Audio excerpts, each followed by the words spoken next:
اعوذ باللہ من الشیطان الرجیم بسم اللہ الرحمن الرحیم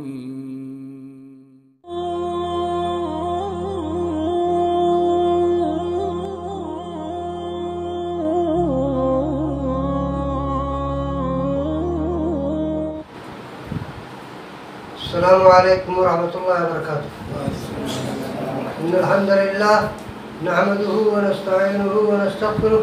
ونعوذ باللہ من شرور انفسنا ومن سیئات اعمالنا من يهده الله فلا مضل له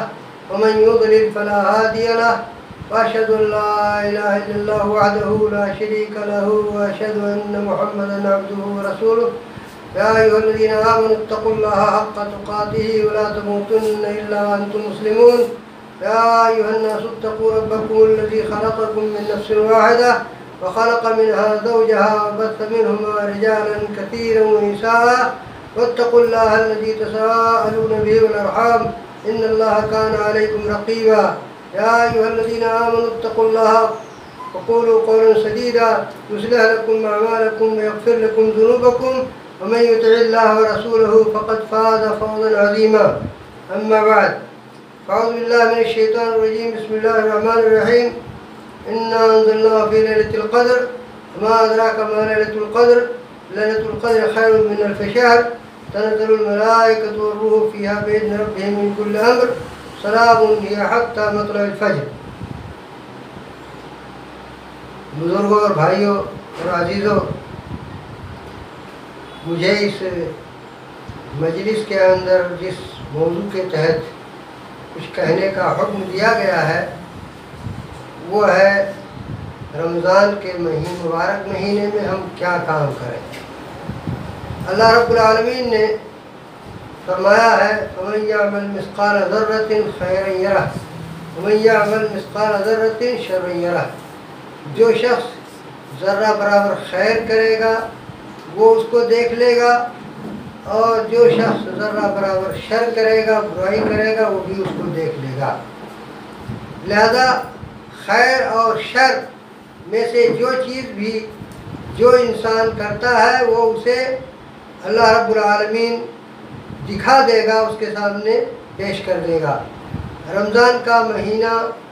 قریب ہے، ہمیں چاہیے کہ اس کے لیے پہلے سے تیاری کریں۔ ہر شخص کو اس کی تیاری کرنی چاہیے کہ ہم رمضان کے اندر اپنے اندر کون سی تبدیلی لاتے ہیں۔ اللہ رب العالمین نے ہمارے لیے یہ بہترین موقع فراہم کیا ہے، اور قومیں اس قسم کی بہت ساری چیزوں سے محروم تھیں۔ ہم اللہ رب العالمین کے محبوب ترین لوگ ہیں، محبوب ترین قوم ہے۔ یہ امت اللہ کی چہیتی امت ہے، لہذا اس کے لیے اللہ تعالیٰ نے بہت سارے اسباب فراہم کیے ہیں۔ انہی میں سے ایک ہے کہ اس نے رمضان کا مبارک مہینہ ہمیں دیا۔ اس رمضان کے اندر آخری عشرہ ہے، آخری عشرے کے اندر ایک ایسی رات آتی ہے جس کے بارے میں اللہ تعالیٰ نے فرمایا ہے خیر من الف شہر، 1000 مہینے سے وہ بہتر ہے، یعنی 1000 مہینے کی عبادت سے اس رات کی عبادت زیادہ بہتر ہے۔ لہذا ہر مومن مخلص کا یہ انداز ہونا چاہیے کہ رمضان اگر ہمیں ملے تو ہم اس کے اندر اللہ رب العالمین کی عبادت اس طرح سے کریں کہ ہم اس لیلۃ القدر کو، اس شب قدر کو پالیں، تاکہ ہماری عبادت تقریباً 83 سال سے زیادہ کی ایک رات کی عبادت ہماری ہو جائے۔ کچھ لوگوں کا یہ شیوہ ہوتا ہے، یہ طریقہ ہوتا ہے کہ رمضان آتا ہے تو رمضان کی کوئی فکر ان کو نہیں ہوتی۔ ایک مومن ہونے کے ناطے سے، ایک موحد ہونے کے ناطے سے ہم لوگوں کے اوپر یہ فریضہ عائد ہوتا ہے کہ ہم نہ کہ اپنے آپ کو سنبھالیں بلکہ اپنے اہل و عیال کو بھی خیر کی طرف توجہ دلائیں۔ اللہ کے رسول صلی اللہ علیہ وسلم اپنے اہل کو بیدار کرتے تھے، جگاتے تھے، اور اذا دخل العشر الاخیر، جب عشر اخیر آتا تھا تو آپ کمر کس لیتے تھے اور اپنے اہل کو جگاتے تھے اور خود اپنی رات بیدار کرتے تھے۔ یہ آپ کا شیوا تھا۔ ابھی میں آپ کو چند لمحات کے بعد بتاؤں گا کہ ہمارے اس ماحول میں پاکستان سے لے کر کے ہندوستان، بنگلہ دیش، نیپال، اس پورے علاقے کے اندر شب قدر کی کیا اہمیت ہوتی ہے اور لوگ کس طرح سے اس کو بیدار رکھنے کی کوشش کرتے ہیں۔ اکثریت اس میں زیادہ حد تک لوگ اس کے اندر لہو و لعب میں مشغول رہتے ہیں، کھانے پینے کی چیزوں میں مشغول رہتے ہیں، اور ساتھ ہی ساتھ جو لوگ کچھ توجہ بھی دیتے ہیں کہ صحیح ڈھنگ سے عبادت کر سکیں، اس میں ایک معتدل تعداد ایسی ہے جو آخری عشرے کے اندر، آخری دہائی کے اندر ایک رات کو بیدار رکھتی ہے، ایک رات خود وہ جاگتے ہیں اور عبادت کرتے ہیں اور دوسری رات چھوڑ دیتے ہیں، عبادت نہیں کرتے ہیں، سوتے ہیں۔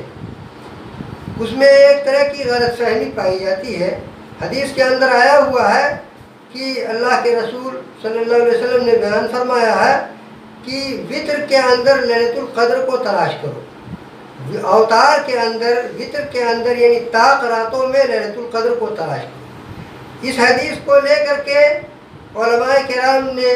لوگوں کو یہ سمجھایا، بتایا کہ 21ویں، 23ویں، 25ویں، 27ویں اور 29ویں رات کو بیدار رہنا چاہیے، اسی کے اندر لیلۃ القدر ہوتی ہے۔ یہاں تک کہ ایک بار کی بات ہے کہ میں نے خود امام حرم شیخ محمد بن عبداللہ بن سبیل رحمۃ اللہ علیہ کو خود میں نے سنا کہ 27ویں رات کی جو فضیلتیں آئی ہوئی ہیں اس کی روشنی میں انہوں نے کہا کہ یہی لیلۃ القدر ہے، یعنی 26ویں کی رات کو بتایا کہ اگلی رات لیلۃ القدر ہے۔ نتیجہ یہ ہوا کہ طائف اور مکہ اور جدہ کے لوگ اتنے پل پڑے، اتنے زیادہ آ گئے کہ اس کے اندر سموائی نہیں رہ گئی، اور میں نے ہی خود اگلے سال پھر انہی کو اعلان کرتے ہوئے سنا کہ 27ویں لیلۃ القدر نہیں ہوتی ہے بلکہ طاق راتوں میں یہ ہوا کرتی ہے۔ تو متعین کر کے حدیث کے اندر نہیں آیا ہوا ہے، بلکہ فضیلتیں آئی ہوئی ہیں، 27ویں کی فضیلت آئی ہوئی ہے، جس سے بعض لوگوں نے یہ راجح قرار دیا ہے کہ 27ویں رات ہی لیلۃ القدر ہوتی ہے، لیکن حقیقت اس کے برخلاف ہے۔ حدیث کے اندر جہاں یہ آیا ہوا ہے کہ 21ویں، 23ویں، 25ویں، 27ویں اور 29ویں رات کو لیلۃ القدر تلاش کرو، وہیں بخاری اور ابو داؤد وغیرہ کی روایت میں التمسوها فی تاسعۃ تبقى فی خامسۃ تبقى فی ثالثۃ تبقى، یعنی 7 باقی، 5 باقی اور 3 باقی میں تلاش کرو۔ اس کی وضاحت ابو داؤد کی روایت میں ابو نضرہ تابعی جو ابو سعید خدری رضی اللہ تعالیٰ عنہ سے روایت کرتے ہیں، وہ وضاحت کرتے ہیں، وہ ابو سعید خدری رضی اللہ تعالیٰ عنہ سے پوچھتے ہیں کہ جب انہوں نے سنا کہ 7 باقی، 5 باقی اور 3 باقی کے اندر تلاش کرو، تو ابو نضرہ رحمۃ اللہ علیہ نے ابو سعید خدری رضی اللہ تعالیٰ عنہ سے پوچھا کہ ابو سعید، گنتی آپ ہم سے زیادہ جانتے ہیں، آپ ہم کو سمجھا دیجئے کہ 7 باقی، 5 باقی اور 3 باقی کیا ہے۔ ابو سعید خدری رضی اللہ تعالیٰ عنہ نے کہا کہ 21ویں جب ختم ہو جائے تو جو رات آ رہی ہے وہ 7ویں ہے، وہ 9ویں ہے، اور جب 23ویں ختم ہو جائے تو جو رات آ رہی ہے وہ 7ویں ہے، اور 25ویں جب ختم ہو جائے تو جو رات آ رہی ہے وہ 5ویں ہے، اور 27ویں جب ختم ہو جائے تب جو رات آ رہی ہے وہ 3ری ہے۔ اس سے وضاحت ہوئی کہ جہاں 21ویں رات کو ہم نے سمجھا تھا کہ یہ طاق رات ہے، وہیں ابو سعید کی وضاحت رضی اللہ تعالیٰ عنہ کی وضاحت سے ظاہر ہوا کہ 22ویں رات بھی طاق ہے۔ کس طرح سے طاق ہے؟ یہ تاسعۃ تبقى، سابعۃ تبقى، خامسۃ تبقى، ثالثۃ تبقى، یعنی باقی کے اعتبار سے 9 باقی،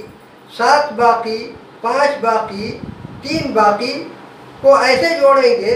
کہ 30 سے جوڑتے ہوئے آئیں گے۔ 30 1 ہے، 29 2 ہے، 28 3 ہے۔ اس طرح سے جب آئیں گے تو 22ویں رات 9ویں بنے گی، اور 24ویں رات 7ویں بنے گی، 26ویں رات 5ویں بنے گی، 28ویں رات 3ری بنے گی۔ اس طرح سے نتیجہ یہ نکلتا ہے کہ ایک گزرے ہوئے کے اعتبار سے طاق ہے، یعنی 20 تک گزر گیا تو اس کے بعد جو رات آ رہی ہے وہ 21ویں رات گزرے ہوئے کے اعتبار سے طاق ہے، اور باقی کے اعتبار سے 22ویں رات 9ویں ہے، اور باقی کے اعتبار سے 22ویں رات یہ طاق رات ہے، 9ویں رات ہے۔ اس طرح سے 21ویں بھی طاق ہوئی اور 22ویں بھی طاق ہوئی، اور اللہ کے رسول صلی اللہ علیہ وسلم کا جو طریقہ عائشہ رضی اللہ تعالیٰ عنہ نے نقل کیا ہے کہ جب آپ عشر اخیر کے اندر داخل ہو جاتے تھے تو آپ کمر کس لیتے تھے، اپنے اہل کو بیدار کرتے تھے اور خود اپنی رات بیدار کرتے تھے۔ یہ پورے عشرے کے اندر چلتا تھا۔ اس سے ظاہر ہوتا ہے کہ پورے عشرے کے اندر جاگنا چاہیے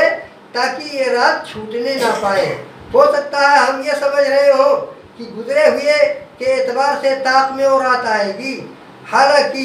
باقی کے اعتبار سے طاق میں آ رہی ہے، یا ہم سمجھیں کہ باقی کے اعتبار سے طاق میں آ رہی ہے اور گزرے ہوئے کے اعتبار سے طاق میں آ رہی ہو، تو طاق کا 2 اعتبار ہے، ایک گزرے ہوئے دنوں کے اعتبار سے طاق اور ایک جو باقی ہے اس کے اعتبار سے طاق۔ لہذا 21ویں سے لے کر 30ویں تک تمام راتیں دونوں اعتبارات سے طاق ہیں، اور پورے کے اندر تلاش کرنا چاہیے۔ یہ میری توضیح نہیں ہے، میری تشریح نہیں ہے، بلکہ ابو سعید خدری رضی اللہ تعالیٰ عنہ کی اس تشریح کو نقل کیا ہے علامہ سندھی نے، جو محشی ہیں سنن ابی داؤد کے، اور عون المعبود جو مشہور شرح ہے ابو داؤد کی، اس کے اندر یہ وضاحت موجود ہے۔ لیکن اس کے باوجود ہمارے علماء کے یہاں یہ چیز رائج نہیں ہوئی کہ ان دونوں حدیثوں کو لے کر کے پھر وضاحت عوام کے سامنے کی جائے کہ 10 راتوں کو جاگنے سے ليلۃ القدر مل پاتی ہے۔ ليلۃ القدر تھوڑی سی چیز نہیں ہے، 83 سال کی عمر کے برابر جو مسلسل عبادت کرے، 83 سال کی عبادت کے برابر ایک رات کی عبادت ہوتی ہے۔ لہذا ایک مکمل عمر پانے والا آدمی 100 سال کی عمر پاتا ہے، تب جا کر کے کہیں وہ 83 سال کی عبادت ممکن ہے کہ کر لے جائے اگر بہت پابند آدمی ہو۔ لہذا اسے ضائع کرنا اور صرف ایک رات جاگنا، جو جاگنے والے ہیں وہ صرف ایک رات جاگیں اور دوسری رات کو چھوڑ دیں، یہ مناسب نہیں ہے۔ رواج دینا چاہیے کہ 10 راتوں کو ہم جاگیں۔ صحیح بخاری کے اندر ہے کہ اللہ کے رسول صلی اللہ علیہ وسلم رمضان کا مہینہ جب آتا تھا تو اللہ کے رسول صلی اللہ علیہ وسلم پر جبریل علیہ السلام کا نزول ہوتا تھا، اور وہ آپ کو قرآن کا درس دیتے تھے، قرآن پڑھاتے تھے۔ اللہ کے رسول صلی اللہ علیہ وسلم اس زمانے میں بہت زیادہ سخی ہوتے تھے۔ ابن عباس رضی اللہ تعالیٰ عنہما نے کہا ہے کہ کانا یکون اجودو بالخیر من الریح المرسلہ، ایسی ہوا جو درختوں اور دیواروں وغیرہ کے ٹکراؤ سے ٹوٹ نہ جاتی ہو بلکہ میدان کے اندر کھلے انداز پر چلتی ہو، ایسی ہوا، تیز ہوا کی طرح سے آپ کا خیر یہ چلتا تھا۔ ہر طرح کا خیر آپ کرتے تھے، جود و سخا کے اندر بھی اور کار خیر کے اندر بھی آپ اپنے آپ کو بھی خیر میں لگائے رہتے تھے، اپنے بال بچوں کو بھی اور لوگوں کو بھی خیر کی توجہ دلاتے تھے۔ اسی طرح سے مال کے خرچ کرنے میں بھی آپ کی کیفیت وہی ہوتی تھی، فقراء اور مساکین اور محتاجین کی آپ کے اوپر توجہ دینے میں بھی یہی کیفیت آپ کی رہتی تھی۔ لہذا اس زمانے کا کام یہ ہوگا کہ ایک طرف تو ہم اپنے آپ کو عبادت کے لیے زیادہ تر وقف کریں، اپنی تجارت، اپنی زراعت، اسی طرح سے صنعت و حرفت میں جو وقت لگاتے ہیں اس وقت میں کچھ اختصار کریں، کچھ کمی کریں، تاکہ ہم زیادہ سے زیادہ رات کے اندر عبادت کر کے اس خیر کو حاصل کر سکیں جس خیر کو ہمیں بتایا گیا ہے۔ اس خیر کے اندر اللہ رب العالمین نے کہا ہے، اس رات کے سلسلے میں کہا ہے کہ فیہا یفرق کل امر حکیم، ہر وہ معاملہ جو باحکمت ہے اسی کے اندر اس کا فیصلہ ہوتا ہے۔ تقدیر کے سلسلے کی ایک وضاحت یہ بہت مناسب ہوگی کہ اس مجلس کے اندر کی جائے کہ اللہ رب العالمین نے تمام بندوں کے مقدرات کو لوح محفوظ کے اندر لکھ دیا ہے۔ یہ لوح محفوظ کے اندر جو لکھا ہوا ہے وہ کافی مجمل ہے۔ اس کی تفصیل صحیح بخاری کی روایت کے مطابق اللہ کے رسول صلی اللہ علیہ وسلم کے صحابی جلیل القدر صحابی عبداللہ ابن مسعود رضی اللہ تعالیٰ عنہ نقل کرتے ہیں کہ آپ صادق المصدوق ہیں، سچے ہیں، آپ کی باتوں کی تصدیق کی گئی ہے۔ آپ نے بتایا ہے کہ جب بچہ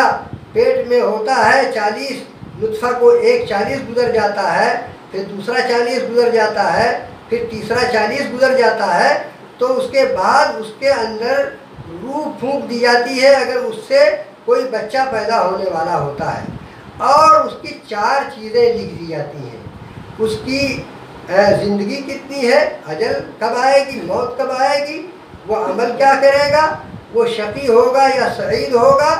وہ جنتی ہوگا یا جہنمی ہوگا، یہ تمام چیزیں، اور اس کی روزی کیا ہوگی، یہ چاروں چیزیں اس کی لکھ دی جاتی ہیں۔ تو یہ دوسرا مرحلہ ہوا مقدر کا کہ اللہ رب العالمین نے تمام چیزیں اس کے لیے مقدر کر دیں۔ جو مکلف لوگ ہیں انس و جن، ان کے لیے سعادت اور شقاوت بھی لکھ دی جاتی ہے،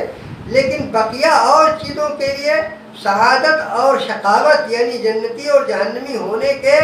سوا بقیہ چیزیں اور چیزوں کی بھی لکھی جاتی ہوں گی،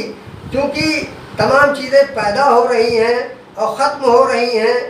جیسے جانور ہیں وہ بھی پیدا ہوتے ہیں، ان کی بھی عمر ہوتی ہے، وہ بھی کھاتے پیتے ہیں، وہ بھی کچھ کرتے ہیں، تو وہ چیزیں ان کی لکھی جاتی ہوں گی، اس لیے کہ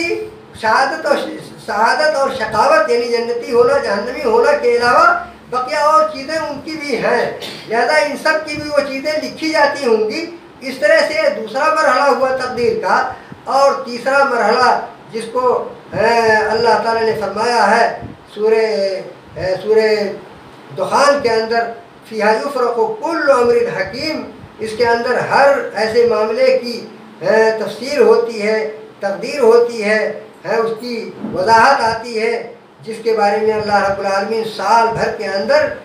کرنا چاہتا ہے۔ تو یہ سال بھر کی چیز ہوتی ہے۔ ایک ہوا لوح محفوظ میں کہ کائنات کو پیدا کرنے سے پہلے ہی ساری چیز لکھ دی گئی، پھر ہر شخص کے وجود کے پہلے وہ چیز تفصیل کی گئی، اور پھر ہر سال اس کی وضاحت آتی ہے۔ اور سورہ رحمان کے اندر اللہ تعالیٰ نے فرمایا ہے کل یوم ہوا فی شان، ہر روز اللہ رب العالمین تصرفات میں لگا ہوا ہے، ہر وقت کوئی نیچا جاتا ہے، کوئی اونچے جاتا ہے، کسی کو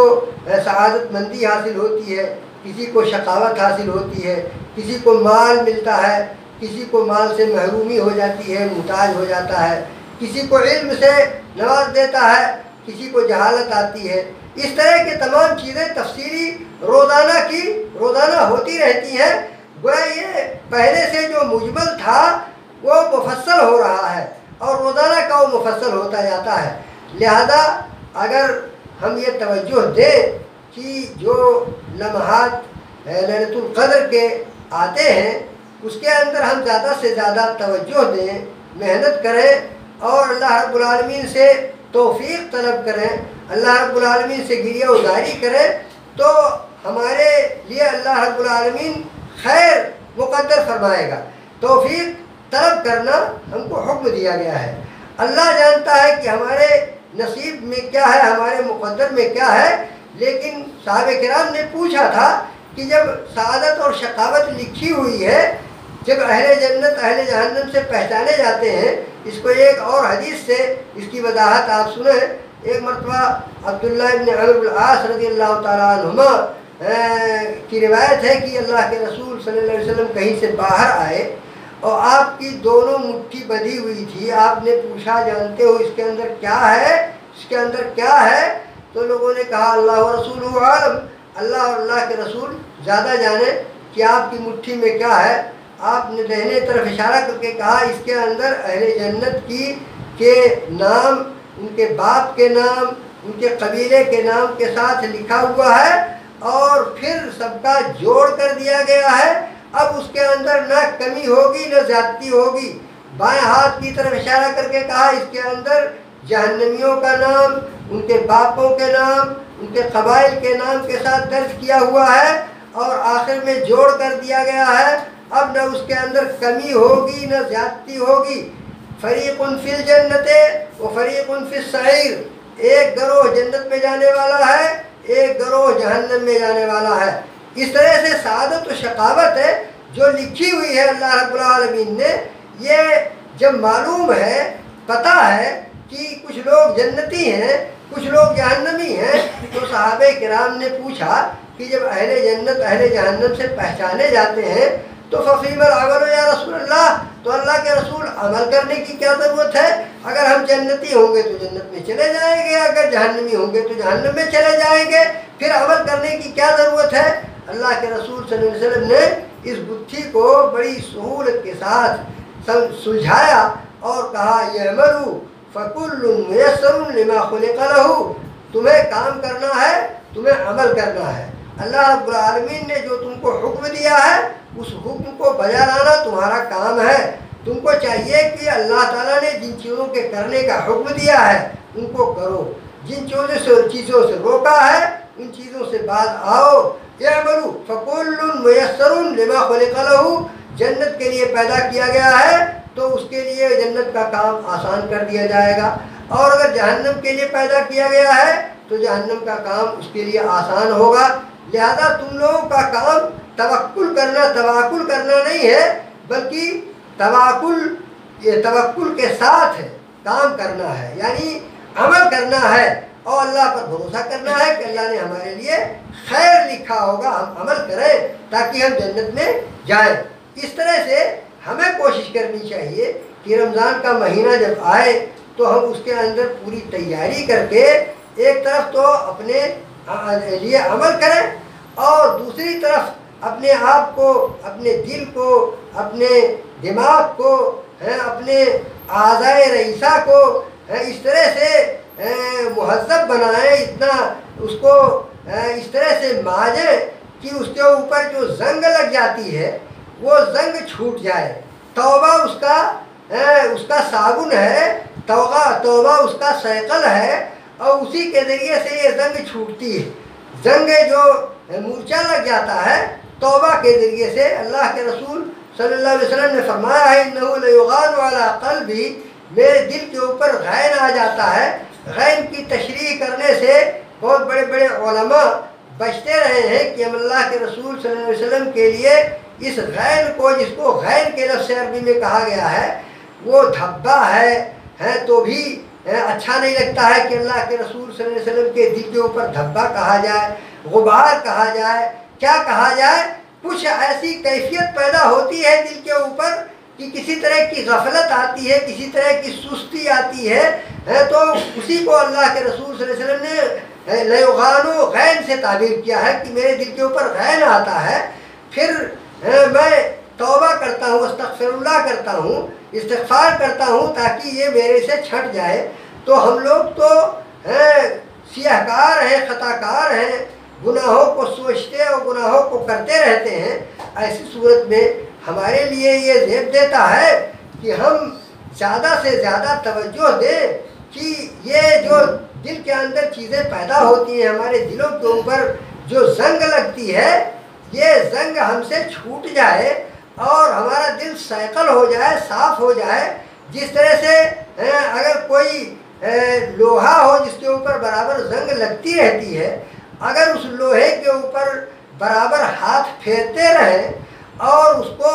ماجتے رہیں تو کسی وقت بھی اس کے اوپر زنگ نہیں لگ سکتی ہے۔ اور اگر چھوڑ دیتے ہیں سال بھر کہیں باہر دھوپ اور نمی اور تری یہ ساری چیزیں لگتی رہیں تو زنگ آلود ہوگا، اور زنگ آلود ہونے کے بعد وہ پورا ہی ختم ہو جائے گا۔ لہذا دل کی بھی کیفیت ایسی ہے، تو ہمیں اپنے دل کو ماجنا چاہیے، بہتر بنانا چاہیے، سیقل کرنا چاہیے، خوبصورت کرنا چاہیے، اور یہ توبہ کے ذریعے سے ہوتا ہے۔ لہذا جہاں توبہ کا روزانہ سلسلہ جاری رہنا چاہیے، وہیں رمضان کے مہینے میں زیادہ سے زیادہ اس کے اوپر توجہ ہونی چاہیے کہ ہم اللہ رب العالمین سے توبہ اور استغفار کریں، اللہ رب العالمین سے اپنی خطاؤں کی معافی چاہیں، اور اللہ رب العالمین ایسے سعادتوں کو حاصل کرنے کی تدبیر کریں۔ یہ اگر تدبیر جاری رہے گی تو بہت امکان ہے کہ اللہ رب العالمین کی رحمت ہمارے ساتھ ہو، اور ہمارے توبہ کو اللہ تعالیٰ قبول فرما لے، ہمارے دل کو سیقل کر دے، اور ہمارے دل کے اوپر جو دھبے ہیں، جو کالک لگ جاتی ہے مختلف چیزوں کے، غلط چیزوں کے سوچنے اور کرنے کی بنیاد پر، وہ چیز صاف ہو جائے۔ اس طرح سے ہم اپنے معاشرے کو بھی دیکھیں، جو جیسا آدمی ہے اس آدمی کو اپنی اپنی حیثیت کے حساب سے سوچنا چاہیے۔ ایک شخص کا افق ہے اور اس کی حیثیت یہ ہے کہ صرف اپنے آپ کو سنبھال سکے، اپنے بال بچوں کو سنبھال سکے، تو اسے چاہیے کہ صرف اپنے آپ کو سنبھالے رہے اور اپنے بال بچوں کو سنبھالے رہے۔ لیکن ایک شخص کی حیثیت یہ ہوتی ہے کہ خود اپنے آپ کو تو سنبھال سکتا ہے اور اپنے بال بچوں کو سنبھال سکتا ہے، اپنے اقارب کو بھی دیکھ سکتا ہے کہ ان کے یہاں کیا خیر کی چیز پائی جا رہی ہے، کیا شر کی چیز پائی جا رہی ہے۔ اگر خیر کی چیز پائی جا رہی ہے تو اس کی ہمت افزائی ہو، اگر شر کی چیز پائی جا رہی ہے تو اس سے اس کو باز رکھنے کی کوشش کرے۔ من رأى منکم منکرا فلیغیرہ بیدہ فإن لم یستطع فبلسانہ فإن لم یستطع فبقلبہ وذلک اضعف الایمان۔ 3 مرحلہ اللہ کے رسول صلی اللہ علیہ وسلم نے بیان فرمایا ہے کہ جو شخص کہیں منکر دیکھے، کہیں غلط کام دیکھے، کسی کو آلودہ ہوتے دیکھے غلط کاریوں سے، تو ایسی صورت میں اس کی 3 حیثیتیں ہیں۔ ایک حیثیت یہ ہے کہ اس کو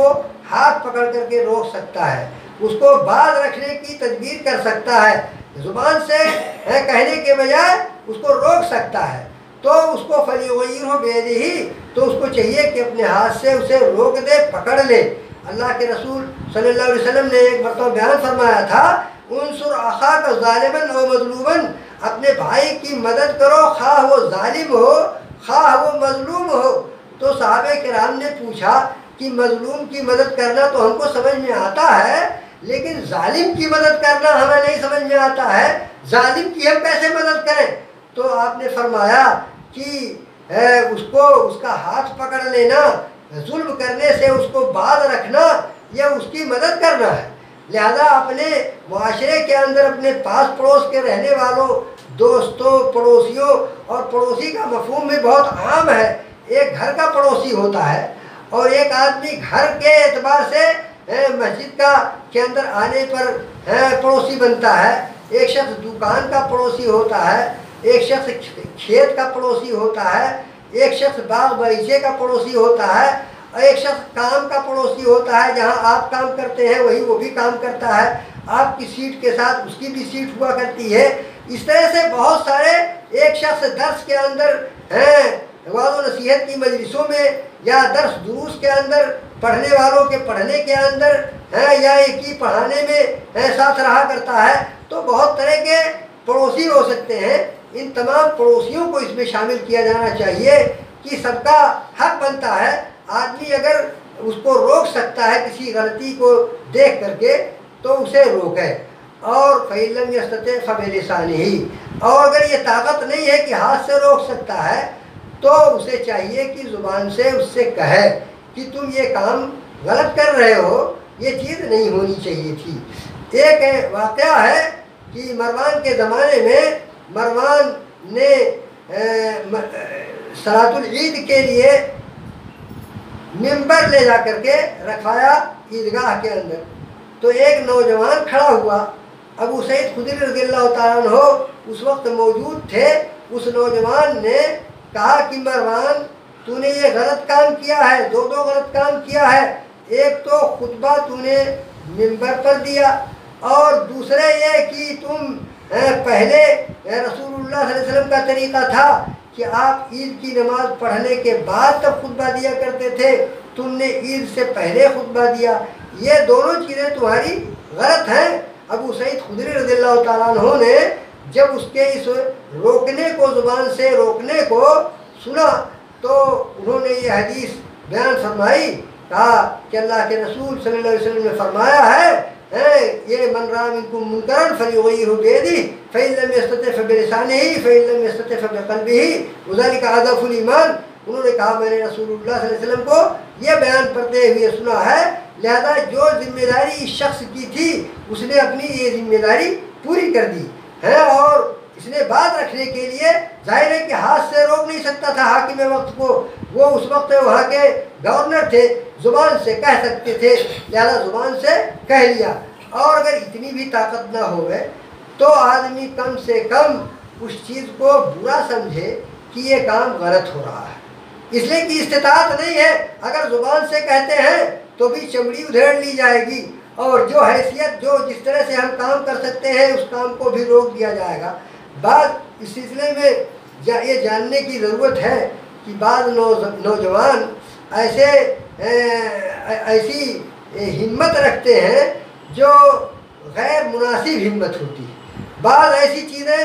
بعض ایسی مجلسوں میں، ایسی جگہوں پر کہہ جاتے ہیں جہاں ان کو حکمت کے تحت نہیں کہنا چاہیے، اس حدیث کی روشنی میں کہنا نہیں چاہیے، اسے صرف دل کے اندر برا ماننا چاہیے کہ یہ کام جو ہو رہا ہے وہ غلط ہو رہا ہے، اور اس کا اظہار اگر ہم کریں گے تو ہم جو کچھ کر رہے ہیں وہ اس سے روک دے گا، اور ہم اس سے زیادہ مشقت کے اندر پڑ جائیں گے۔ لہذا تیسرے مرحلے کو بھی مرہون نظر رکھنا چاہیے۔ تو رمضان کا مہینہ زیادہ سے زیادہ محاسبہ کا ہوتا ہے کہ نہ صرف ہم خیر کریں بلکہ اپنے پاس پڑوس کے لوگوں کے لیے بھی خیر کا سبب بنے، کہ ہم اپنے پڑوسیوں کو، اپنے دوستوں کو، اپنے ان لوگوں کو جو کسی طرح سے ہمارے تعلق میں آتے ہیں ان کو بھی اس خیر کی طرف آمادہ کریں، اس خیر کو حاصل کرنے کے لیے ترغیب کریں کہ رمضان کا مہینہ آئے تو ہم ایسے ہی سوتے جاگتے گزر نہ جائیں کہ ہمارے کان پر جوں نہ رہ گئے، اور یہ ہمیں نہ پتہ چل سکے کہ رمضان اتنا خیر و برکت کا آیا اور چلا گیا اور ہمارے پلے کچھ نہیں پڑا۔ نہیں، ہم پورے طور پر اپنے دل کو مستعد رکھیں۔ یہ بالکل ایسے ہی ہے جیسے زمین ہوتی ہے، ایک زمین ہوتی ہے مٹیاری قسم کی، دومٹ انداز کی، اس کے اندر صلاحیت ہوتی ہے کہ وہ پانی کو قبول کرے، اور پانی کو قبول کرنے کے بعد اس کے اندر سے پودے اگائے۔ تو اللہ کے رسول صلی اللہ علیہ وسلم نے بیان فرمایا ہے کہ موسم میں جو دیا گیا ہوں اللہ کی طرف سے، جو ہمارے پاس وحی آتی ہے، اللہ کے جو فرامین آتے ہیں، وہ ایسے ہی اس کی مثال ہے کہ لوگوں کا دل گویا زمین ہے۔ اس زمینوں میں سے بعض زمین ایسی ہے کہ مٹی اچھی ہے، اس کی پانی کو قبول کرتا ہے، یعنی اللہ تعالیٰ کا فرمان آتا ہے اس کو وہ قبول کرتا ہے، اور اس کے اندر پودے اگتے ہیں، یعنی اس کے اندر دل میں اس کے بعد بیٹھتی ہے اور وہ خیر کو قبول کرتا ہے، شر سے بچتا ہے۔ اس طرح سے کچھ دن ایسے ہوتے ہیں جو پانی کو تو روک لیتا ہے لیکن خود استفادہ نہیں کرتا، دوسرے لوگ اس سے استفادہ کرتے ہیں۔ ایسے عالم کی مثال دی گئی ہے کہ جو علم رکھتا ہے مگر خود عمل نہیں کرتا ہے، لوگوں کو بتاتا ہے، لوگ اس سے فائدہ اٹھاتے ہیں۔ اور تیسری زمین وہ کہ جہاں سے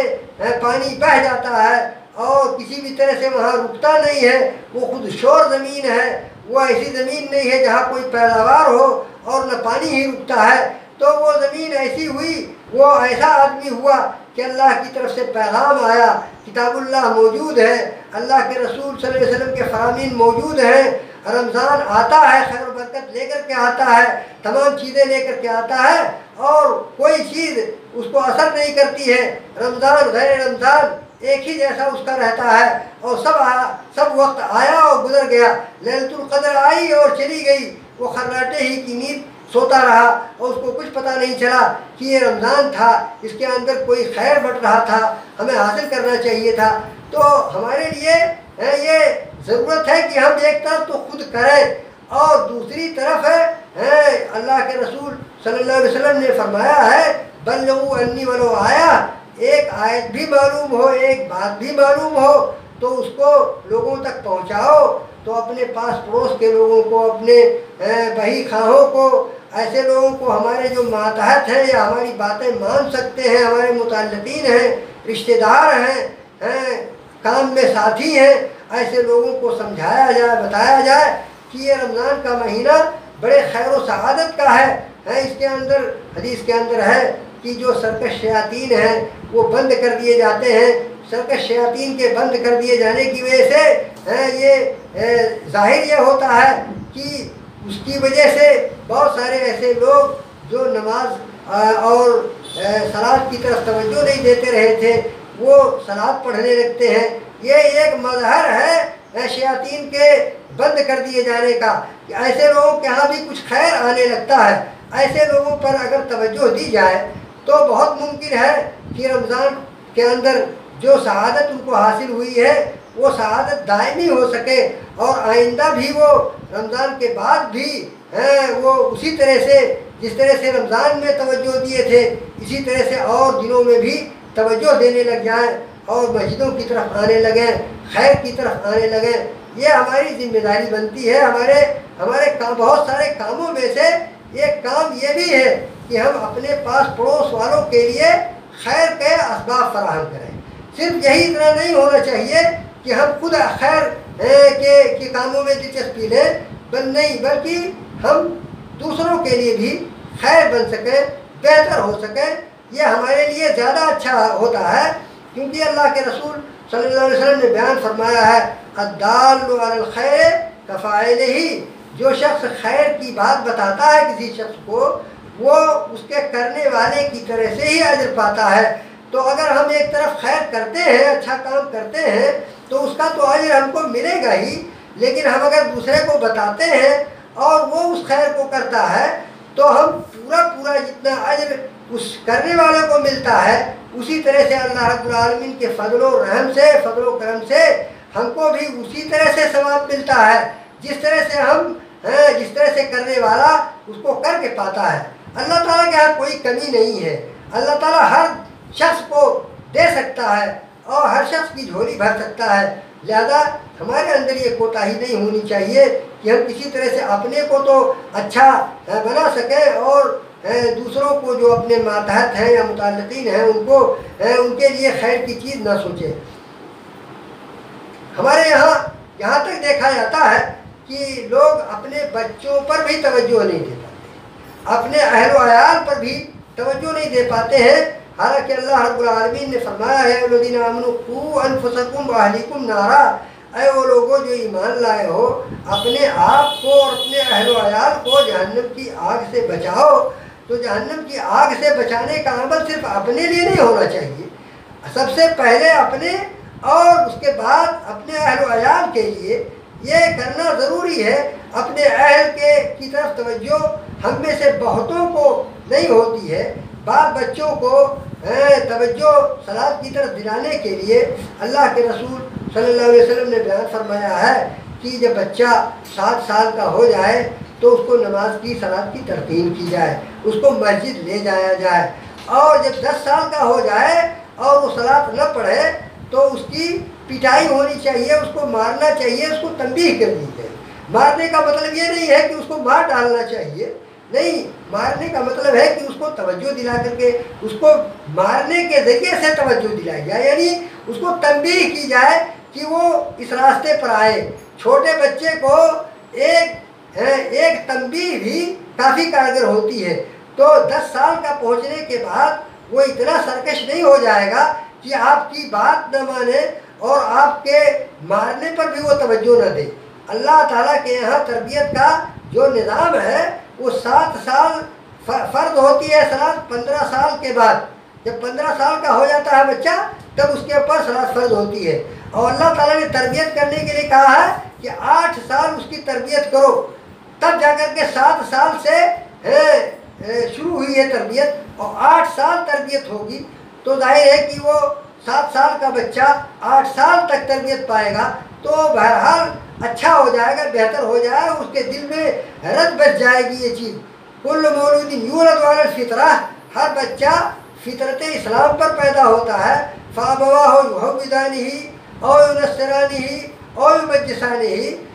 ہر بچہ فطرت اسلام پر پیدا ہوتا ہے، اس کے ماں باپ اس کو یہودی بنا لیتے ہیں یا نصرانی بنا لیتے ہیں، عیسائی بنا لیتے ہیں، یا مجوسی آگ پرست آگ کی پوجا کرنے والے بنا لیتے ہیں، اسی طرح سے یہاں کے ماحول میں ہندو بنا لیتے ہیں۔ مسلمان ہوگا تو مسلمان اپنے بچے کو مسلمان بنائے گا، اب اپنے ساتھ مسجد کے اندر لے جائے گا، وہ توجہ دے گا، تو جس طرح سے بچہ جیسے خود باپ سجدہ کرتا ہے، جیسے ماں سجدہ کرتی ہے، ویسے ہی بچہ بھی سجدہ کرے گا۔ اللہ رب العالمین کی باتیں اس کے ذہن میں بیٹھیں گی، دل میں قرآن بیٹھے گا، تو وہ توجہ پوری 15 سال کے اندر وہ توجہ دینے لگے گا، اور صلاۃ اس کے دل کے اندر رت بس جائے گی اور اس کو بہتر سمجھے گا۔ جب ہم 15 سال کے بعد اس کو کہتے ہیں کہ چلو نماز پڑھنے کے لیے، صلاۃ ادا کرنے کے لیے، تو ایسی صورت میں اس کے یہاں شیطان کا اثر ہو چکا ہوتا ہے، لہذا تربیت کا وہ خیال رکھنا ضروری ہے، جس طرح سے اللہ کے رسول صلی اللہ علیہ وسلم نے ہم کو تربیت دینے کے لیے سمجھایا اور بتایا ہے، اسی کی روشنی میں ہماری تربیت ہونی چاہیے، تب جا کر کے سب سے پہلے اپنے پر توجہ ہو اور اپنے بال بچوں پر توجہ ہو، اور اس کے بعد اور بقیہ اور لوگوں پر توجہ ہو۔ یہ تو نفس کا تزکیہ کا یہ بہترین وقت ہوتا ہے، اللہ تعالیٰ نے ایسے مواسم فراہم کیے ہیں کہ ہم ان موسموں کو پا کر کے اللہ رب العالمین کا برگزیدہ بندہ بن سکتے ہیں۔ ہر رات اللہ رب العالمین اپنا ہاتھ پھیلاتا ہے کہ جو غلط کار ہے، جو کسی طرح سے برائی کرنے والا ہے، وہ اب توبہ کر لے، میرا ہاتھ کھلا ہوا ہے، میرے ہاتھ پر ہاتھ رکھ لے۔ تو ہمارے یہاں توجہ کی کمی پائی جاتی ہے۔ یہ سو جو موسم دیا ہوا ہے، ان موسموں سے ہمیں خیر و برکت حاصل کرنی چاہیے، اور رمضان کے لیے پہلے ہی سے جب ہم تیاری کریں گے کہ ہم کیسے موسم کا استقبال کرنے والے ہیں، جس کے اندر اللہ رب العالمین نے خیر کے دہانے کھول دیے ہیں، تو ہم ایسی صورت میں نہ ایک ہی بہت سارا خیر کریں گے۔ خیر صرف عبادت کر کے نہیں ہوتا ہے، خیر جسمانی عبادت کے ذریعے سے بھی ہوتا ہے، اسی طرح سے لوگوں سے اخلاق کے ساتھ پیش آنے کے ذریعے سے ہوتا ہے، لوگوں کی اچھی تربیت کے ذریعے سے ہوتا ہے، اپنے اہل و عیال پر توجہ دینے کے ذریعے سے ہوتا ہے، لوگوں کے ساتھ اچھا سلوک کرنے کے ذریعے سے ہوتا ہے، مختلف مدات کے اندر اپنے مال اور اپنی دولت کو خرچ کرنے کے ذریعے سے ہوتا ہے۔ ان تمام چیزوں کے ذریعے سے اللہ رب العالمین کی کہ خیر کو ہمیں سمیٹنے کی ضرورت ہوتی ہے کہ اس مبارک مہینے کے اندر ہم اللہ رب العالمین نے خیر کے جو جو طریقے ہمارے لیے کھول دیے ہیں، جو جو دروازے ہمارے لیے کھول دیے ہیں، ان کو ہم حاصل کریں۔ ایک طرف تو ہم رمضان کے اندر بھوکے اور پیاسے رہتے ہیں تاکہ ہمیں یہ احساس ہو سکے کہ کس طرح سے کچھ لوگ ایسے ہیں جو بھوک اور پیاس میں رہتے ہیں، ان کو کھانا میسر نہیں ہوتا ہے۔ ہمیں اس سے اندازہ ہو پاتا ہے کہ جو لوگ بھوکے رہتے ہوں گے، کھانا نہیں پاتے ہوں گے، ان کے یہاں کیا صورت ہوتی ہوگی، کس طرح سے وہ جیتے ہوں گے، تو اس سے احساس پیدا ہوتا ہے۔ تو اللہ رب العالمین نے ایک طرف تو ہمارے لیے انتظام کیا کہ ہماری صحت بھی اس سے درست ہوئے، اور دوسری طرف ہماری روح کے اندر یہ جذبات پیدا ہوں اور یہ کشش آئے کہ دوسروں کے یہاں دکھ اور تکلیف کا کیا انداز ہوتا ہوگا جب ہم کو بھوکے رہنے سے، ہم کو پیاسے رہنے سے اس انداز کی تکلیف ہوتی ہے، تو اور بھائی ہمارے جو ہیں جو بھوکے ہی رہا کرتے ہیں، پیاسے ہی رہا کرتے ہیں، وہ کس طرح سے ان کا گزر ہوتا ہوگا۔ ایک مرتبہ میں نے ایک اخبار میں پڑھا تھا کہ 2 لڑکیوں نے لکھا کہ ذی الحجہ کے مہینے میں قربانی کا گوشت جو کسی نے ہم کو دیا تھا، اس کے بعد سے لے کر کے اگلی قربانی تک ہم کو گوشت میسر نہیں ہو سکتا۔ آپ اندازہ کیجئے وہ لڑکیاں کیسی رہی ہوں گی اور اس کے پاس پڑوس کے لوگ کیسے رہے ہوں گے کہ ان کو کسی طرح کی توجہ نہیں ہوئی ان لڑکیوں کے اوپر کہ ان کو کسی طرح سے فراہم کر دیں کچھ چیزیں۔ ظاہر ہے کہ وہ سچی ہیں جو انہوں نے اخبارات میں دیا، کسی کے پوچھنے یا بتانے یا کسی کے توجہ دلانے پر انہوں نے اپنی یہ بات ظاہر کی، تو ان کے یہاں صبر و تحمل بہت زیادہ تھا۔ ہو سکتا ہے کسی نے قرید کیا ہو، کسی نے باقاعدہ پوچھا ہو ان کے حالات کو، تب انہوں نے اس بات کو ذکر کیا ہو کہ ایک بقرعید سے دوسرے بقرعید تک ہم کو گوشت میسر نہیں آ سکا۔ تو ہمارے ماحول کے اندر یہ ایسے لوگ بھی پائے جاتے ہیں جو بہت لاچار اور مسکین اور محتاج ہوتے ہیں۔ اللہ رب العالمین نے فرمایا ہے وَفِي أَمْوَالِهِمْ حَقٌّ لِلسَّائِلِ وَالْمَحْرُومِ، ان کے مالداروں کے مال کے اندر محرومین کا، جن کو اللہ رب العالمین نے نہیں نوازا ہے، ایسے لوگوں کا حق ہے۔ تو مساکین ان کو کہا جاتا ہے جن کے کپڑے سفید رہتے ہیں، ان کی باتیں ایسی ہوتی ہیں جو واضح نہیں کر پاتی ہیں کہ وہ بھوکے ہیں یا پیاسے ہیں۔ ان کی باتوں سے اندازہ نہیں کیا جا سکتا ہے کہ وہ بھوک پیاس سے نڈھال ہیں، بلکہ کچھ ایسی باتیں کرتے ہیں جس کے ذریعے سے معلوم ہو کہ وہ آسودہ ہیں۔ ایسے لوگوں کی خبر گیری کرنی لازم ہوتی ہے، ضروری ہوتی ہے۔ اس سلسلے کا ایک واقعہ مجھے یاد آیا۔ ابو ہریرہ رضی اللہ تعالیٰ عنہ نے ایک مرتبہ، وہ کہتے ہیں کہ میں بہت بھوک سے نڈھال ہو جاتا تھا، پریشان حال ہوتا تھا، اور مسجد نبوی کے اندر منبر اور اللہ کے رسول صلی اللہ علیہ وسلم کے دروازے کے درمیان میں لوٹتا تھا، اور صرف بھوک کی وجہ سے لوگ کہتے تھے میری گردن پر پیر رکھ کر کے کہ اس کو جنون ہو گیا ہے، اس کو پاگل پنی ہو گئی ہے۔ وہ کہتے ہیں لیکن میں پاگل نہیں رہتا تھا، میں بھوک کی وجہ سے اتنا پریشان ہوتا تھا کہ لوٹتا تھا۔ ایک مرتبہ کا انہوں نے واقعہ نقل کیا ہے کہ میں ایک مرتبہ باہر نکلا اور بھوک سے بالکل پریشان تھا۔ ایک آیت کی تفسیر میں نے پوچھی، ایک آیت کا معنی پوچھا۔ اس آیت کو انہوں نے ذکر نہیں کیا ہے۔ میں اندازہ کرتا ہوں کہ ہو سکتا ہے یہ آیت رہی ہو وَيُؤْثِرُونَ عَلَىٰ أَنفُسِهِمْ وَلَوْ كَانَ بِهِمْ خَصَاصَةٌ، اپنے آپ پر لوگ ترجیح دیتے ہیں دوسروں کو، یعنی ان کے کہنے کا مقصد یہ رہا ہوگا کہ اگر آپ کے پاس کچھ ہو تو ہم کو کھلا دیجئے، پلا دیجئے۔ تو ابو بکر رضی اللہ تعالیٰ عنہ کا گزر ہوا، ان سے یہ اس آیت کا معنی پوچھا، اس آیت کا مطلب پوچھا۔ یہ یاد رکھیے کہ میں نے حدیث کے اندر نہیں بتایا ہے کون سی آیت تھی، صرف آیت کا ذکر ہے۔ ایک آیت کا معنی پوچھا، مطلب پوچھا۔ ابو بکر رضی اللہ تعالیٰ عنہ اس کا معنی اور مطلب بتایا اور چلے گئے۔ عمر رضی اللہ تعالیٰ عنہ کا گزر ہوا، ان سے بھی اسی مقصد کے تحت پوچھا اس کا معنی اور مطلب، اور انہوں نے بھی بتایا اور چلے گئے۔ اللہ کے رسول صلی اللہ علیہ وسلم کا گزر ہوا، اللہ کے رسول صلی اللہ علیہ وسلم سے اس آیت کا معنی پوچھا، مطلب پوچھا۔ اللہ کے رسول صلی اللہ علیہ وسلم مسکرائے اور کہا تعال یا ابا ہر، ابو ہر آؤ۔ چنانچہ اللہ کے رسول صلی اللہ علیہ وسلم اپنی بیویوں میں سے بعض بیویوں کے پاس گزرے اور پوچھا کیا کچھ ہے تمہارے پاس؟ اندر سے آواز آئی ایک پیالہ دودھ ہے۔ ابو ہریرہ کو کہا ابو ہر، اب اصحاب صفہ کو بلا لاؤ۔ وہ بتاتے ہیں کہ اس وقت 80 کے لگ بھگ لوگ تھے اصحاب صفہ، جو اللہ کے رسول صلی اللہ علیہ وسلم کے ضیافت میں ہوا کرتے تھے اور محتاجین میں سے تھے۔ ان کے پاس کوئی گھر بار نہیں تھا۔ اللہ کے رسول صلی اللہ علیہ وسلم نے اپنی مسجد کے ساتھ ایک ساغان ڈال دیا تھا، اس کے اندر رہا کرتے تھے۔ وہ تقریباً اس وقت 80 لوگ تھے۔ ان کو کہا کہ ابو ہر بلا لاؤ ان لوگوں کو۔ چنانچہ بلا کر کے لائے۔ اللہ کے رسول امام بخاری رحمۃ اللہ علیہ نے اس حدیث کو ذکر کیا ہے، اس کے مختلف ٹکڑوں کو ذکر کیا ہے اپنی صحیح کے اندر۔ اس میں سے ایک جگہ ہے کہ استئذان ضروری ہے۔ اللہ کے رسول صلی اللہ علیہ وسلم نے بلایا تھا، اس کے باوجود جب وہ لوگ دروازے پر پہنچے تو آپ سے اجازت لی اور پھر اندر آئے، اور سب لوگ جب بیٹھ گئے تب اللہ کے رسول صلی اللہ علیہ وسلم نے کہا ابو ہریرہ یہ دودھ ہے، پلاؤ ان سب کو۔ ابو ہریرہ رضی اللہ تعالیٰ عنہ خود بھوک سے نڈھال تھے، مگر اللہ کے رسول صلی اللہ علیہ وسلم کے حکم کے آگے کوئی چیز نہیں کر سکتے تھے۔ ان سب میں سے ہر ایک کو پلانا شروع کیا، پلاتے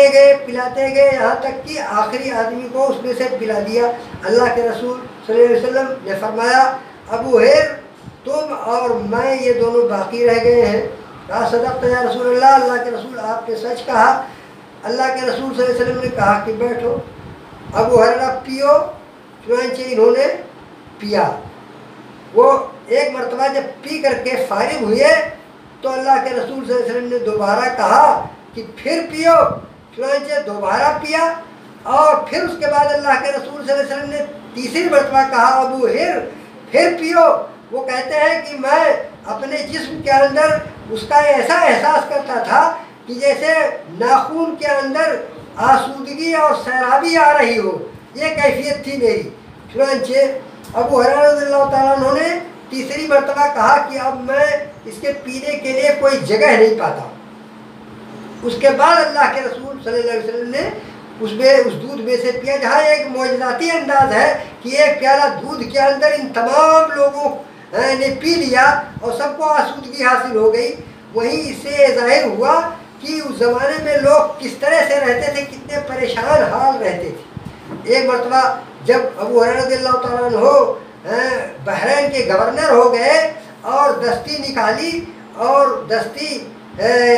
کپڑے کی تھی تو اس کے اندر تھوک کر کے کہا یہ وہی ابو ہریرہ ہے جو کسی وقت بھوک سے نڈھال مسجد کے اندر لوٹتا تھا، آج اس کے اندر وہ تھوکتا ہے تو کپڑے میں تھوکتا ہے، یہ وہی ابو ہریرہ ہے۔ تو اس طرح سے بعض لوگ ایسے ہوتے ہیں کہ بہت پریشان حال ہوتے ہیں، ان کو بھوک کو مٹانے کے لیے کوئی چیز نہیں ملتی ہے۔ اس لیے جو لوگ اللہ تعالیٰ نے جن لوگوں کو آسودگی دی ہے، مال دیا ہے، دولت دیا ہے، نوازا ہے ان کو، ایسے لوگوں کی ذمہ داری بنتی ہے کہ اپنے پاس پڑوس میں ان لوگوں کو دیکھیں جن لوگوں کے یہاں پایا نہیں جاتا ہے، جن کے یہاں محرومی ہے۔ اللہ رب العالمین نے جن کو نوازا ہے وہ در در کے ٹھوکر نہیں کھانے والے ہیں، ایک لقمہ وہاں سے ملا دوسرا لقمہ وہاں سے ملا وہ سوال کرنے والے نہیں ہیں۔ ایسے ایک شخص کو فقیر کہا جاتا ہے کہ وہ در در کے ٹھوکر کھاتا ہے، یہاں ملا کچھ وہاں ملا کچھ، یہاں پایا وہاں دستک دیا۔ ایسا مسکین نہیں ہوتا ہے، مسکین وہ ہوتا ہے جو کہیں جاتا نہیں ہے اور ظاہر نہیں ہونے دیتا ہے کہ میرے پاس کچھ نہیں ہے۔ اس لیے ایسے لوگوں کی خبر گیری کرنا ایسے لوگوں کی ذمہ داری بنتی ہے جن کو اللہ تعالیٰ نے آسودہ حال بنایا ہے، خوشحال بنایا ہے اور ان کے پاس دولت دی ہے، مال دیا ہے۔ ایسے میں رمضان کے مہینے کے اندر خصوصی طور پر، عام دنوں کے اندر تو ہے ہی ہے لیکن رمضان میں خصوصیت کے ساتھ ہے، اس پر توجہ ہونی چاہیے کہ کچھ لوگ ایسے ہی نہ پائے جا رہے ہوں جو بھوکے ہی پیاسے روزہ رہتے ہوں اور اللہ تعالیٰ نے ہم کو نوازا ہے تو ہم ان تمام لوگوں کی خبر گیری کر سکیں۔ اس طرح سے ہمارا طریقہ اور وتیرہ ہونا چاہیے کہ ہم مختلف چیزوں میں، مختلف طرح کی عبادتوں میں توجہ دیں کہ تمام نوعیت کی عبادت، ہر طرح کی عبادت، مالی عبادت ہو، جسمانی عبادت ہو، صوم تو رکھتے ہی ہیں اس زمانے میں، بدنی عبادت ہے، اس طرح تمام عبادتوں کو جمع کر کے اکٹھا کر کے رمضان کو کامل خیر والا اپنے لیے بنائیں، یہ ہماری ذمہ داری ہوتی ہے۔ اور طرح طرح کے پکوان میں اپنے آپ کو رکھنا یا اپنے اہل و عیال کو رکھنا، عورتیں بہت ساری ہوتی ہیں جو دن بھر پکاتی ہیں، دن بھر پکوان تیار کرتی ہیں، یہ خیر سے محروم ہونے کی چیز ہے۔ صرف پیٹ کو بھرنے کے لیے یہ چیز نہیں ہونی چاہیے بلکہ گزر بسر کرنے کے لیے چیز ہونی چاہیے اور معمولی چیز پر قناعت کی جانی چاہیے۔ جو عام دنوں میں کھا پی لیا جاتا ہے اس سے زیادہ اہتمام رمضان کے مہینے میں نہیں کیا جانا چاہیے، بلکہ توجہ یہ ہونی چاہیے کہ ہماری ورزش اس کے ذریعے سے ہو کہ ہم کس طرح سے نفس کو مارے۔ نفس جو چاہتا ہے کہ زیادہ سے زیادہ بہتر کھا سکیں، زیادہ سے زیادہ بہتر پہن سکیں، اس کو ہم توڑیں، اس نفس کو اپنے قابو میں کریں، اور اگر وہ اس کے اوپر چھوڑ دیں گے کہ جو مرضی ہو وہ کرے تو وہ طرح طرح کے پکوان پر راضی نہیں ہوگا۔ ایک صاحب داؤد تائی ہیں، ان کا واقعہ دلچسپی سے آپ سنیں گے۔ داؤد تائی رحمۃ اللہ علیہ کے بارے میں آتا ہے کہ وہ ایک مرتبہ عید کے دن ساگ کھا رہے تھے، ساگ پتا کھا رہے تھے، تو انہوں نے ان کو دیکھا ایک شخص نے کہ کہ وہ پتا کھا رہے ہیں. ہم لوگ طرح طرح کے پکوان عید کے دن تیار کرتے ہیں اور کھاتے ہیں. تو انہوں نے ان کے پڑوس میں جو مالدار آدمی تھے ان سے جا کر کے ذکر کیا کہ آپ کے پڑوس میں داؤد تائی ہیں اور ان کو آج پتہ نصیب ہے آپ لوگ پکوان کھاتے ہیں. انہوں نے کہا کہ میں نے ان کو دینے کی کوشش کی لیکن انہوں نے لینے سے انکار کر دیا. آپ یہ اشرفیوں کی تھیلی ہے، ایک میری طرف سے اور ایک اپنی طرف سے، ایک اپنی طرف سے لے جا کر کے دیں. جب وہ لے جا کر کے دینے لگے تو انہوں نے کہا کہ تو نے مجھ کو کس آنکھ سے دیکھا تھا. یعنی انہیں قبول کرنے کے بجائے انہوں نے کہا مجھے کس آنکھ سے دیکھا تھا تو نے. اب تجھے میں نے اجازت دے رکھی تھی کہ تو بلا اجازت میرے پاس آیا کرنا، اب میرے پاس مت آنا. تو یہ ایک انداز یہ ہوتا ہے کہ کھانے کی چیز پر کوئی توجہ نہیں ہوتی ہے بلکہ یوں ہی گزر بسر کسی طرح سے کر لینا چاہتا ہے آدمی. ایسے آدمی کو آدمی اگر توجہ دے کہ اس کو کھلا پلا سکے کسی بھی طرح سے تو وہ زیادہ بہتر ہوگا. کہ رمضان کا مہینہ ہے اس کے اندر زیادہ سے زیادہ توجہ ایسے لوگوں پر ہو جو فقراء ہیں، مساکین ہیں، ایتام ہیں، بیوائیں ہیں، ایسے لوگوں کی خبرگیری ہو سکے. اللہ رب العالمین ہمارے سامنے رمضان لائے تو ہم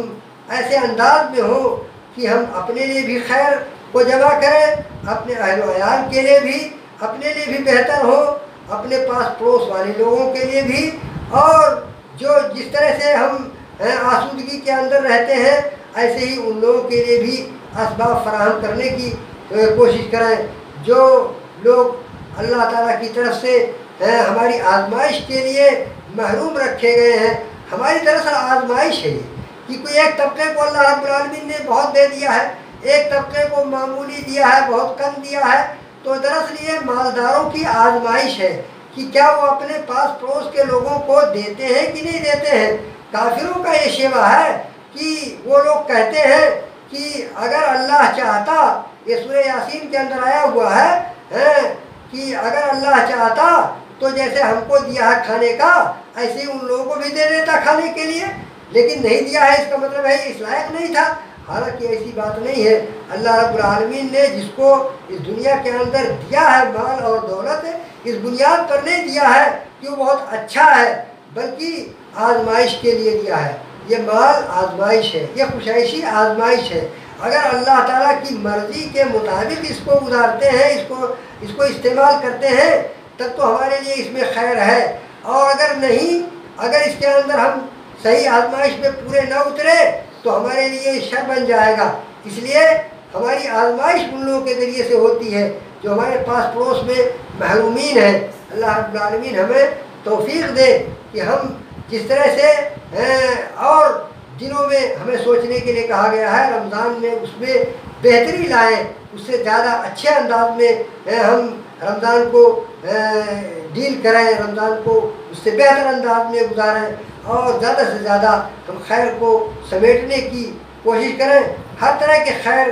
کی اس میں کرنے کی ضرورت ہوتی ہے. اللہ تعالیٰ ہم سب کو توفیق سے نوازے.